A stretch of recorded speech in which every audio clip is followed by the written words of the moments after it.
the easy way to find out if a vehicle has been wrecked or check out the quality of the paint job. As you can see, this paint thickness gauge comes with these different calibrations. This way you'll know if you're doing it quite right.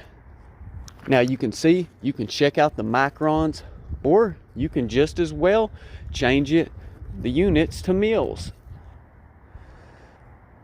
49.4, and as you can see, check it out, we do have the correct reading.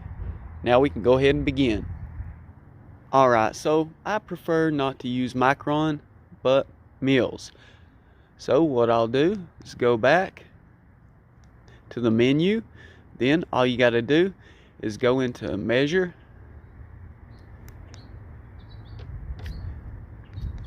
measure unit. Now we're set to mils. Now we can go back, exit back out, and as you can see, we have recorded the mils. The first thing you have to remember is OEM is typically around 3 to 7 mils of paint. Now there is a small variance allowed, so let's go ahead and take a measurement so we can give you guys an idea of what's happening. 1.95 mil. And it actually does save several. Also, you need to keep in mind this is the entire thickness.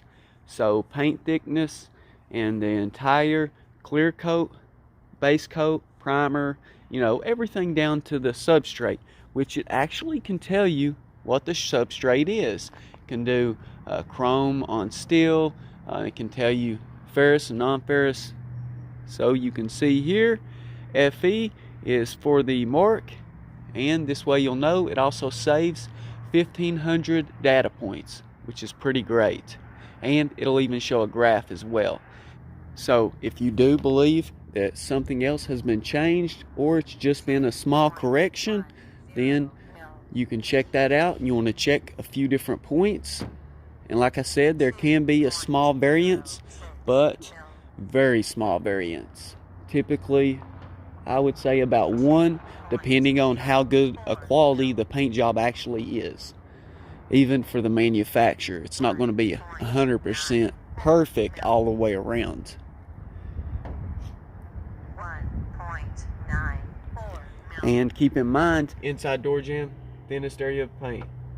As I said, just go to different parts of the vehicle and see if you can find any major differences. Right here, you can notice there's a graph on the bottom, and it'll keep your overall average as well. So, set it on here. 1.85 mil.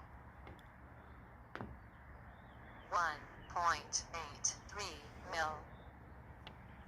Watch, you can even change it to continuous mode to go side to side. So, go into the section that says measure. Measure mode.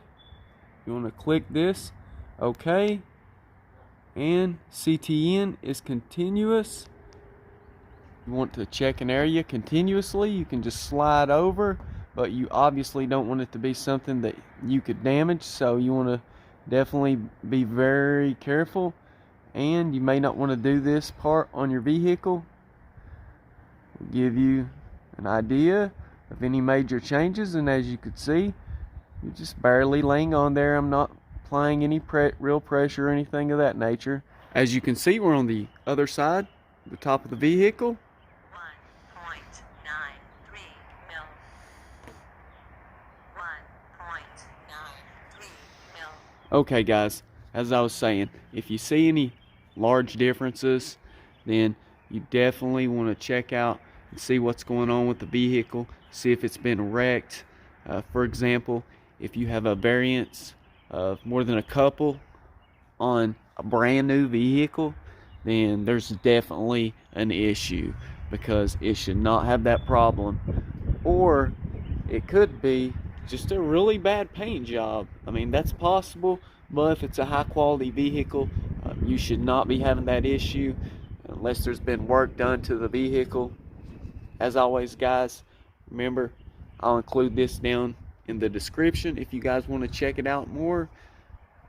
Thanks for watching Nate's Interactive Auto.